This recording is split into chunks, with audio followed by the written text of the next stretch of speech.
Luck మారుతుంది. డబ్బు చేతికి అందుతుంది. లవంగంతో మీ ఇంట్లో ఈ పని చేస్తే జ్యోతిష్యం, మీ ఇంట్లో అశాంతి ఉందా? అప్పుడు ఒక చిన్న లవంగం మీ అదృష్టాన్ని తక్షణమే మార్చగలదు. మీకు సంపద లభిస్తుంది.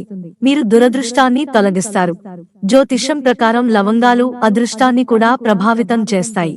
ఇంట్లో నిత్యం ఉపయోగించే లవంగాలకు సంబంధించి వాస్తు గ్రంథాలలో కొన్ని నియమాలు ఉన్నాయి. చిన్న లవంగం ఆరోగ్యంతో పాటు అదృష్టాన్ని కూడా మారుస్తుంది. అభ్యాసకులు లవంగాలతో అదృష్టాన్ని మార్చుకోవడానికి వివిధ మార్గాల గురించి మాట్లాడుతారు. మనం నిత్య జీవితంలో అన్నీ సరిగ్గా చేసినా మన జీవితంలో అనేక సమస్యలు తలెత్తుతాయి. ఇంట్లో స్థిరమైన ఆర్థిక సమస్యలు, కుటుంబ అశాంతి మొదలైనవి వాస్తు శాస్త్రానికి కారణం కావచ్చు.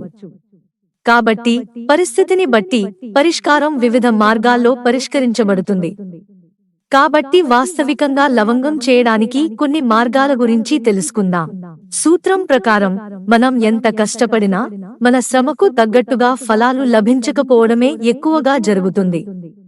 కాబట్టి ఈ సమస్య లవంగాల ద్వారా పరిష్కరించబడుతుంది. ఎలాగో తెలుసుకుందాం. రోజువారీ జీవితంలో భారతీయ వంటకాల్లో లవంగాలను విస్తృతంగా ఉపయోగిస్తారు. లవంగాలను వంటగది యొక్క జీవితం అని పిలుస్తారు. లవంగాలు వంటకు రుచిని అందిస్తాయి, రుచిని పెంచుతుంది.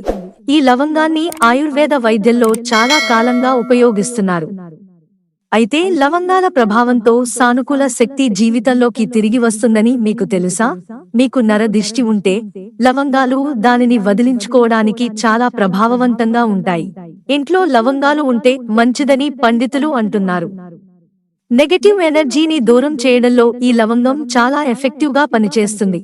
ఒక్క లవంగం వల్ల కలిగే ఉపయోగాలు తెలుసుకోవడం చాలా ముఖ్యం. చాలా కష్టపడి పనిచేసినా పనులు జరగడం లేదు. ఏదైనా పని ఎక్కువ కాలం నిలిచిపోతే లవంగాలను పాన్ ఆకులలో చుట్టి వినాయకుడి దగ్గర ఉంచాలి. ప్రతి బుధవారం ఇలా చేస్తే అన్ని అడ్డంకులు తొలగి విజయం చేకూరుతుంది. మీరు రాహువు మరియు కేతువుల ప్రభావంలో ఉంటే మీరు లవంగం టీతో వదిలించుకోవచ్చు. శనివారం సాయంత్రం 5 లవంగాలు, కర్పూరం మరియు 3 పెద్ద దీపాలను వెలిగిస్తే ఇంట్లో ప్రతికూల శక్తి తొలగిపోతుంది. మిత్రులారా, ఛానల్ సబ్స్క్రైబ్ చేసుకోవడం మర్చిపోకండి. ధన్యవాదాలు.